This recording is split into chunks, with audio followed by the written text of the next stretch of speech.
그에 대하여 하늘로부터 나타나나니 이는 하나님을 알 만한 것이 그들 속에 보임이라.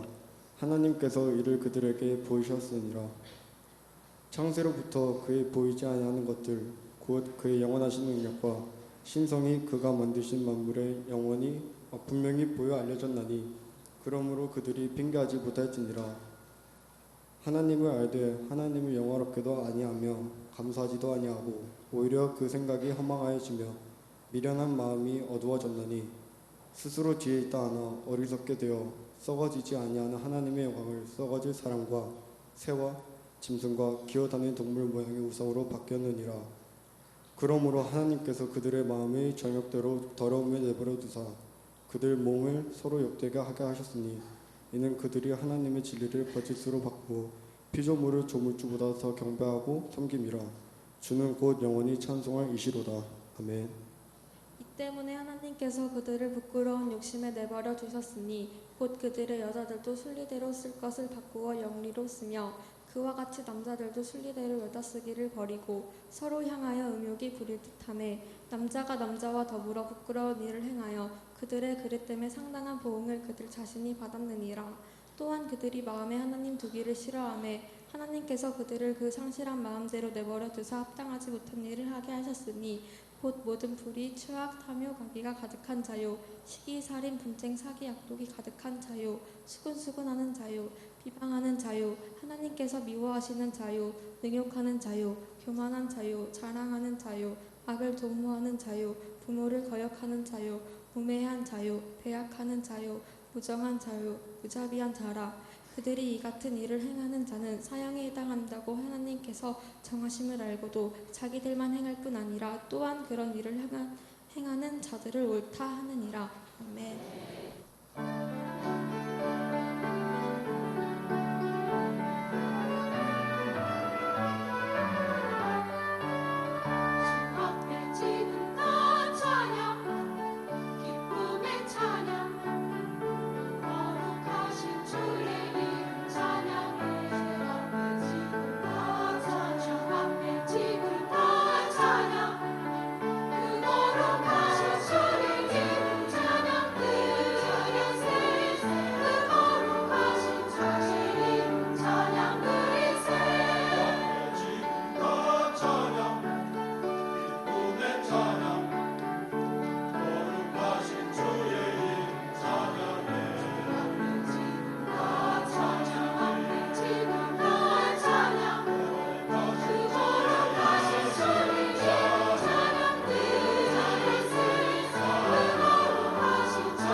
복음을 원어로는 유앙겔리온이라 이렇게 말하는데 아주 쉬운 말로 하면 기쁜 소식이다, 그런 뜻이에요. 여러분, 기쁜 소식이 여러분들에게 있다면 그 사람은 굳이 누가 시키지 않아도 부지런히 전하고 싶지 않겠습니까? 사도 바울은 복음이 뭔지를 제대로 알았어요. 그리고 사도 바울은 복음 앞에서 자기의 삶을 살았어요. 그랬더니 복음의 능력을 경험하게 되는 거지요.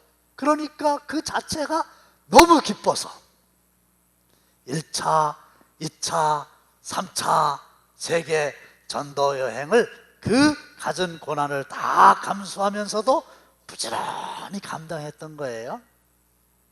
지난 주간에 11월 셋째 주일날 한 사람이 한 사람씩 꼭 전도를 해야 하는 청동원 전도 주일로 모입니다 그랬잖아요. 아우, 스트레스 받아. 아니, 나 하나도 교회 따뜻하게 다니는데 어디 가서 또 누구를 끌고 오란 얘기야. 이게 아니고 사도 바울처럼 이번 기회에 복음을 정확하게 알고 복음 앞에서 내가 온전하게 삶이 경험되어질 때에 능력을 가지고 기쁜 마음으로 복음을 전하는 은혜가 임하게 되시기를 주님의 이름으로 축원합니다. 사도 바울은 복음을 구체적으로 설명하면서 제일 먼저 하나님의 진노를 말합니다. 하나님의 진노가 있다는 거예요. 그럼 진노가 무슨 뜻이냐? 사전적인 의미로는 존엄한 존재가 몹시 화가 난 상태, 이것을 진노라 그래요. 만 32살밖에 되지 않은 북한의 김정은, 자기 앞에서 건성건성 박수하고 자기가 주재하는 회에서 졸았다고 고모부와 장관을 끌어다가 고사포로 총으로 쏴서 죽여버렸어요. 내가 어리다고 나를 우습게 봐? 그리고 크게 진노한 거예요. 근데 목사님, 그 김정은이 얘기고, 아니 하나님이 진노하신다고요? 아니 하나님은 사랑의 하나님이시고 하나님은 오래도록 참으시는 분이신데 그 하나님이 진노를 하신다고요? 진노하셔요. 왜 진노하실까요? 사람들이 진리를 가로막기 때문에 진노하시는 건데, 18절 말씀 다 함께 시작.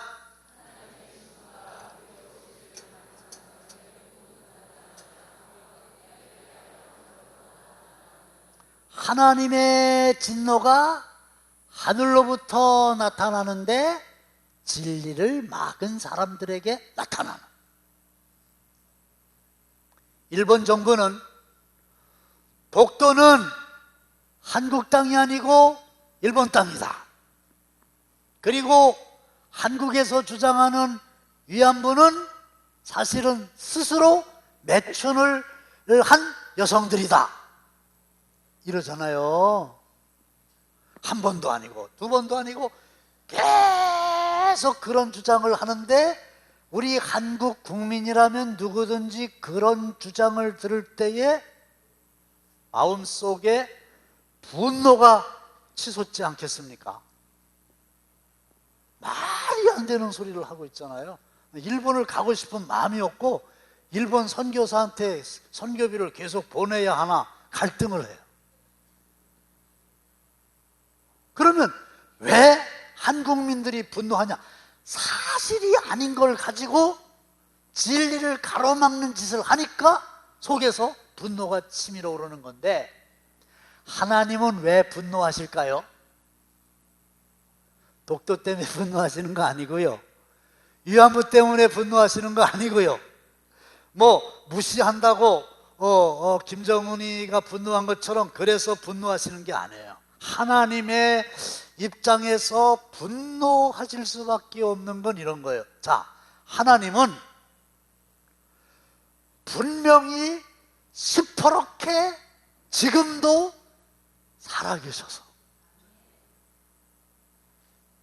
인간들이 살 수 있는 우주 만물을 다 능력으로 창조하셨고 그것을 지금도 운행하고 계시고 오늘 예배 시간에도 친히 말씀하시는데 도대체 이 인간들이 하나님의 존재를 믿지 않고 부인하는 거예요. 그러니까 속에서 분노가 막 끓어오르는 거예요. 하나님의 최고의 분노는 하나님을 믿지 않고 하나님의 존재를 인정하지 않는 거예요. 그런데 이 하나님이 진노하시게 되면 마지막에 어떤 결과가 옵니까? 그것은 무서운 심판이고 온전한 파멸이 오는 거예요. 하나님의 진노를 김정은이한테 비유한 게 좀 적절하지 않다 이런 생각이 들면서도 아주 죄송스러운 말씀이지만은 마지막에 하나님의 진노가 나에게 나타나게 되면은 고사포로 쏴 죽이는 정도가 아니라 그거보다 비교할 수 없는 영벌, 영원한 지옥불에 구더기도 죽지 않는 곳에서 고통을 당해야 되는 거예요. 맞지요? 그게 하나님의 진노의 결과인데 왜 복음이 기쁜 소식이냐? 복음이라고 하는 건 그런 하나님의 진노에서 우리를 구원해 주셨기 때문에 할렐루야! 이게 너무 기쁜 거예요. 그래서 사도 바울은 그걸 깨닫고 복음 안에서 자기가 변화되고 너무 하나님의 능력과 은혜가 감사해서 복음을 전했다는 거죠. 그런데 이 하나님을 인정하지 않는다는 게 말이 안 되거든요. 25절 한번 보시겠습니다. 시작. 이는 그들이 하나님의 진리를 거짓 것으로 바꾸어 피조물을 조물주보다 더 경배하고 섬김이라. 주는 곧 영원히 찬송할 이시로다. 아멘. 하나님의 진리를, 하나님의 말씀을 거짓으로 치부하고 피조물을 조물주보다 더 경배하고 섬기니까 창조주이신 조물주이신 하나님의 마음속에 진노가 일어나게 되는 거거든요. 그런데 하나님은요, 가만히 생각해 보면 누구든지 다 알 수 있도록 하나님이 만드셨어요. 19, 20절입니다. 시작. 이는 하나님을 알만한 것이 그들 속에 보임이라. 하나님께서 이를 그들에게 보이셨느니라. 아멘. 보세요. 하나님을 믿는 사람이든 하나님을 믿지 않는 사람이든 하나님께서 창조하신 모든 사람의 마음 속에는 소위 양심이라는 게 있어서 아주 희한하게도 하나님의 말씀대로 순종하여 살면 기쁘고 당당하고 드러내도 아무런 문제가 없는데, 하나님을 의지하지 않고 하나님의 말씀을 믿지 않는 사람이라 할지라도 결과적으로 하나님의 말씀을 거역하면 부끄럽고 숨기고 싶고 창피하고 이래요. 그게 희한하지 않나요? 동서고금을 통해서 모든 사람들의 마음이 어째서 하나님의 말씀에 순종하면 기쁘고 즐겁고 당당하고 떳떳한데 하나님의 말씀을 거역하면 부끄럽고 숨기고 싶고 불안하냐 말이지. 욥기서 32장 8절입니다. 시작. 그러나 사람의 속에는 영이 있고 전능자의 숨결이 사람에게만 영이 있어요. 하나님도 영이세요. 그래서 영을 가진 인간은 영이신 하나님을 알 수 있어요. 영이 없는 짐승들은, 식물들은 하나님을 알 길이 없어요. 그래서 똑똑한 강아지도 성전문 앞에까지 따라오기는 하지만 예배를 못 드리는 거예요. 그러나 인류의 역사를 보면은 절대자에게 의지하여 경배하고 기도하고 이런 흔적들이 어느 나라에나 다 있게 마련이거든요. 뿐만 아니라 20절 한번 보시겠습니다. 시작.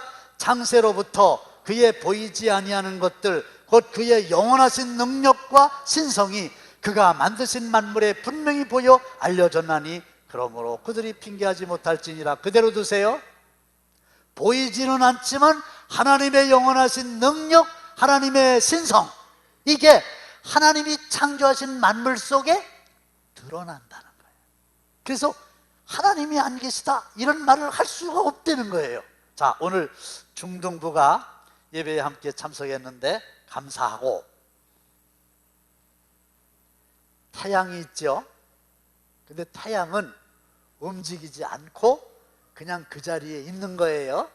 그리고 태양의 주위를 지구가 공전과 자전을 거듭하며 도는데, 그 도는 궤도의 속도와 그 궤도가 정확해 빨리 간다. 그래서 1년에 2번을 돌았다. 그런 일 한 번도 없고요. 그 다음에 이 지구가 그 궤도를 벗어나 가지고 태양하고 가까워지면 지구에 살고 있는 사람들이 어떻게 될까요?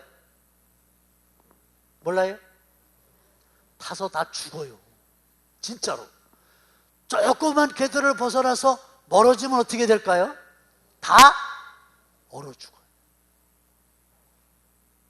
그런데 그 어마어마한 열과 빛을 발하는 태양을 누가 만들었을까요? 그렇게 너무 쉽게 얘기하시지 말고, 누가 만들었을까요? 너무 뜨거워가지고 가까이 가면 타 죽는데 그걸 누가 만들었냔 말이에요. 그 다음에 그걸 누가 하늘에다가 이렇게 매달아 놨을까요? 그리고 계속 열과 빛을 발하도록 에너지를 공급하는 이가 누굴까요? 그러면 사람들은 이렇게 대답, 그 태양이요 저절로 된 거예요. 저절로 자연이 된 거예요. 말이 돼요? 자, 이 꽃꽂이 보이시죠? 1번 저절로 생겼다, 2번 누군가가 만들었다. 몇 번이에요? 저절로 된 거예요. 자고 일어나 보니까 저절로 이렇게 쫙 나타났네요.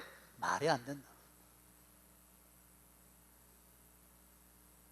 그럼 누군가가 만들었다는 거지. 그런데 아무리 생각을 해봐도 사람이 만들었을 일은 없어요. 왜?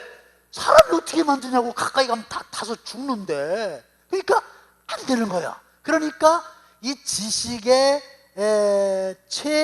최고위봉 철학에서 철학자들이 하나님은 안 믿고 하는 얘기가 절대자라는 존재가 있어. 제1 원인이라고 하는 전능자가 있어. 그래서 전능자를 만드는 거예요. 그래가지고 뭐라고 대답을 해야 되냐면 그 전능자가 만들었어, 이렇게 대답해야 되는 거예요. 왜? 그렇지 않으면 저 태양을 누가 만들었는지, 누가 운행을 하는지 설명을 할 방법이 없잖아요.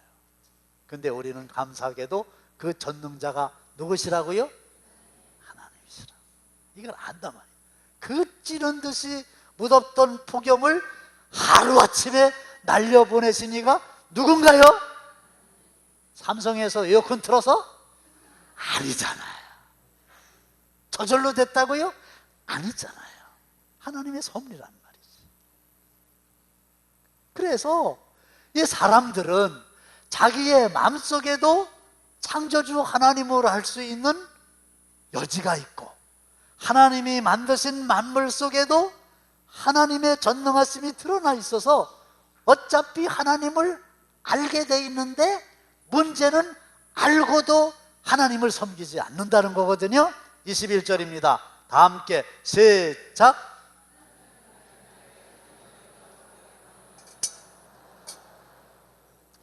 하나님이 보호하사 우리 나라 만세. 그렇게 찬송가가 아니고 애국가도 부르고요, 하늘이 무섭지도 않냐 뭐 이런 소리도 하고, 그래서 하여간 절대자 하나님이 있다는 것을 알아요.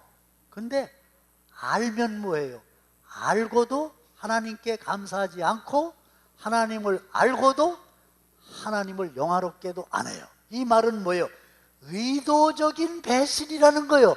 몰라서 그러는 게 아니라 뻔히 알고 있는데도 하나님의 존재를 인정하지 않는다는 거예요. 잘 대답해 보세요. 하나님이 계셨으면 좋겠습니까? 하나님이 안 계셨으면 좋겠습니까? 잘 생각하고 대답하세요. 찬양대, 하나님이 계셨으면 좋겠습니까? 2층, 하나님이 안 계셨으면 좋겠습니까?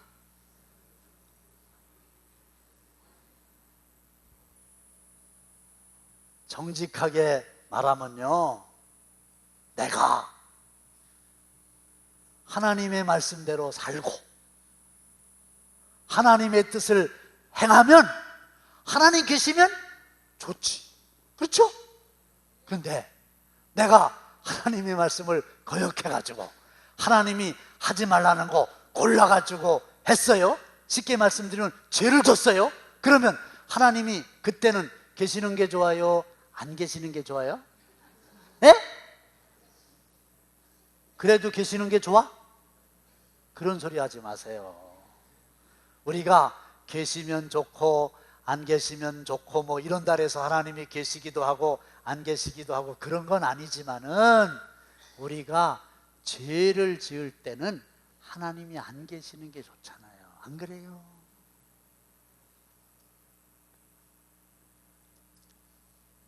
영국의 무신론자들이 시내버스에 이런 광고를 붙였어요.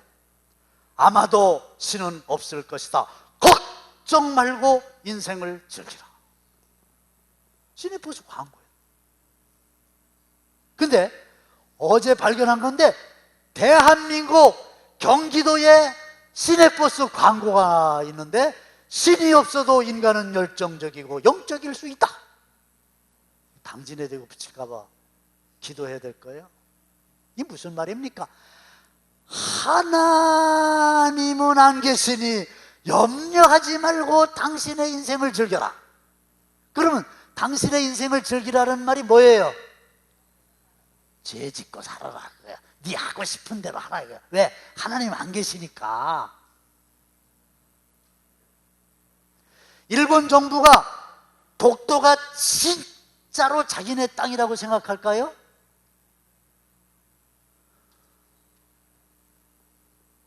일본 정부가 진짜로 위안부가 조선 여성들이 스스로 매춘하기 위하여 왔다고 생각할까요?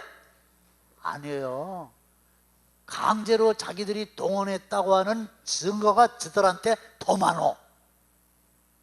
그런데도 뻔히 지들이 그렇게 성노예로 붙잡아다가 착취한 걸 알면서도 우기는 거예요.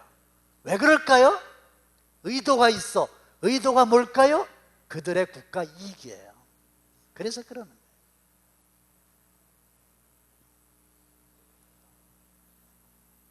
근데 우리도요, 뻔히 알고도 하나님을 인정하지 않고 내가 하고 싶은 대로 산다니까요. 자, 보세요. 하나님께서 에덴 동산에서 선악을 알게 하는 나무의 열매는 따먹지 말아라. 먹는 날에는 정령 죽으리라. 하나님이라고 대답하세요. 누구의 말씀입니까? 하나님의 말씀이죠.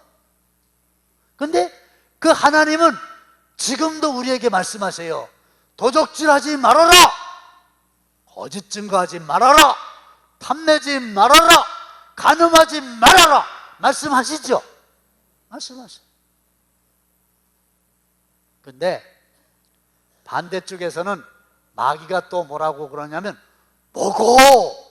괜찮아! 먹으면 내 눈이 밝아져. 내가 하나님처럼 높아져. 그래가지고 네가 하나님처럼 돼. 내가 도와줄게. 먹어, 먹어, 먹어. 이럽니다.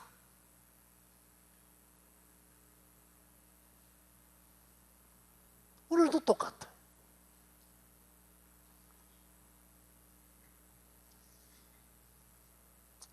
그런데 이 사람들이 하나님의 말씀이 있고 마귀의 미혹이 있는데 욕심이 동해가지고 하나님의 말씀을 짐짓 일부러 고의로 뻔히 알면서 거부하고 마귀가 유혹하는 대로 끌려가서 도둑질도 하고 간음도 하고 이렇게 못된 사람. 요한복음 3장 19절로 20절입니다. 다 함께 시작.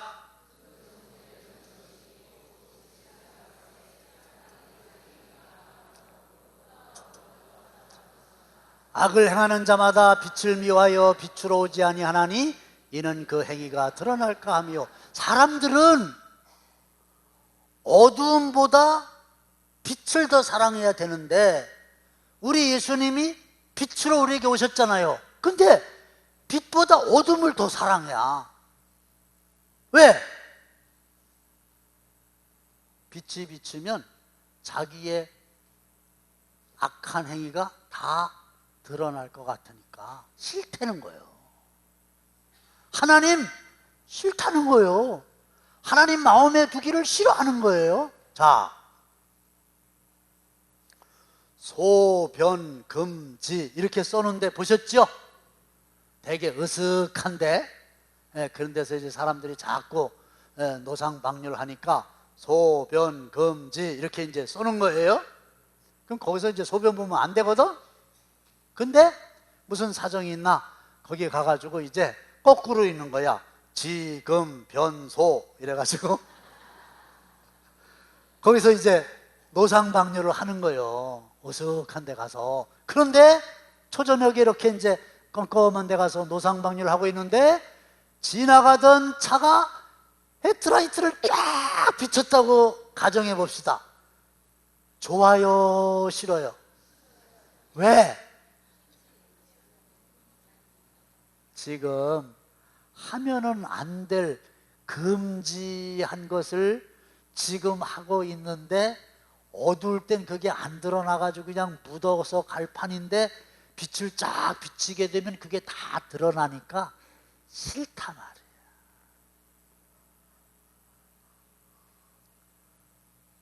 무슨 얘기입니까? 부끄러운 걸 다 알아요. 잘못됐다는 거 다 알아요. 그러니까 빛을 비추면 싫어한단 말이야. 그럼 뭐예요? 다 알고도 의도적으로 계획적으로 하나님의 말씀을 순종하지 않는다는 얘기거든요. 몰라서 그런 게 아니에요. 모르면 가르쳐주면 되는데 뻔히 알아. 하나님 계신 거 알아요. 그래서 드러내기 힘든 거, 밝히 보여주기 힘든 거, 드러나면은 찜찜하고 자꾸 숨기고 싶은 거, 이런 게 많은 사람은 묘한 사람이야. 제가 이번에 휴대폰을 새로 장만을 했는데 우리 아들하고 내 아내가 그 뭐 지문을 등록을 하라고, 그리고 뭐 홍채 인식이라고 그래가지고 이거를 눈을 이렇게 마주쳐야 이게 열리는 거야. 이게 마주치기가 이게 얼마나 힘들어요. 그래서 내가 내 아내 보고 그랬어요. 그걸 왜 하냐고. 그냥 아무나 열어볼 수 있게 하지 뭐 꼭 내 지문이 있어야 되고 뭐 눈동자를 맞춰야만 되냐고 그랬더니, 그럼 다른 사람이 보지 않냐 그래서 보면 어때? 내 휴대폰 남이 보면 안 돼요? 안 돼? 네? 전도사님 휴대폰 내가 보면 안 돼? 돼? 줘봐. 주문 뭐해? 잠궈놨을 텐데. 아니, 보자 그러면 보여주고. 은행 통장, 그거 거래 내역, 보여주면 되지. 그거 안 돼요? 사생활이에요? 다시 말씀드리면, 모든 사람들은 하나님의 말씀에 불순종할 때는 빛보다 어둠을 더 좋아하는 거예요. 그러니까 솔직하게 말씀드려서 죄를 졌을 때에, 은밀한 죄를 졌을 때에는 하나님이 안 계시면 더 좋겠다, 이런 생각을 하는 거예요. 그리고 그냥 어둠 속에 있는 거예요. 그러니까 복음이 예수님이고 예수님이 복음인데 복음 앞에 내가 섰는데도 여전히 그냥 어둠 속에 있기 때문에 마음의 생각이 하나도 바뀐 게 없고 말이 안 바뀌고 삶이 안 바뀌기 때문에 입술로는 주님을 공경한다고 그러는데 마음은 하나님으로부터 먼 거고 나의 삶이 근본적으로 바뀌어지지 않았기 때문에 나에게 무슨 엑설런트한, 무슨 파워풀한 그런 능력의 삶이 없기 때문에 누구 보고 뭐 예수를 믿는 게 기쁜 소식이라 소리를 할 수가 없는 거예요. 그리고 그냥 종로로 타면서 죄를 섬기고 안타까운 삶을 계속 살고 있는 거예요. 그러니까 사람들 앞에서는, 그러니까 주일날에는 심지어는 찬양하고 뭐 설교까지 하면서도 밑에 내려가 가지고는 사람이 안 보는 데서는 그냥 못된 말 못된 짓 다 하고 말이에요. 하나님의 진노가 일어날 수밖에 더 있겠어요? 자, 28절입니다. 다 함께 시작.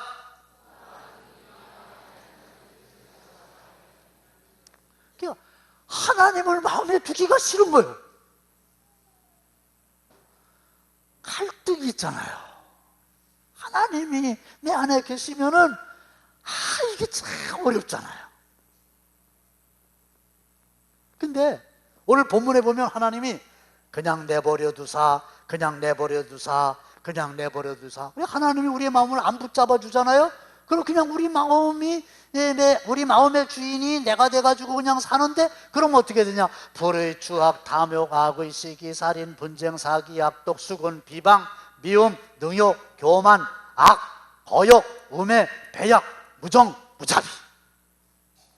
그러니까 뭐 하나도 본질적으로 복음 앞에서 온전한 삶을 사는 것과 나의 삶은 상관이 없는.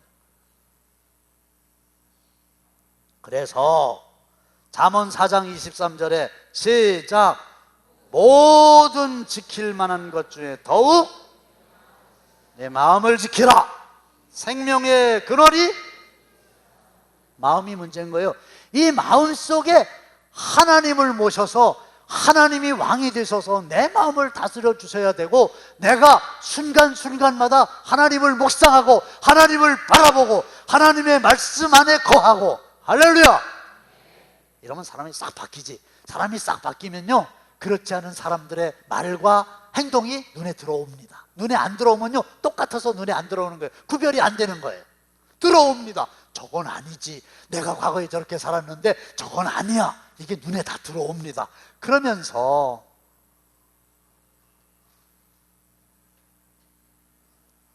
보통 사람은 생각할 수 없는 걸 생각하고 보통 사람은 말할 수 없는 것을 말합니다. 손양원 목사님 48세에 순교하셨습니다. 이 손 목사님이 옥고를 치르던 중에 사모님이 병이 났다는 소식을 듣고 편지를 쓰게 됩니다. 동인 어머니에게, 동인이가 아들이에요.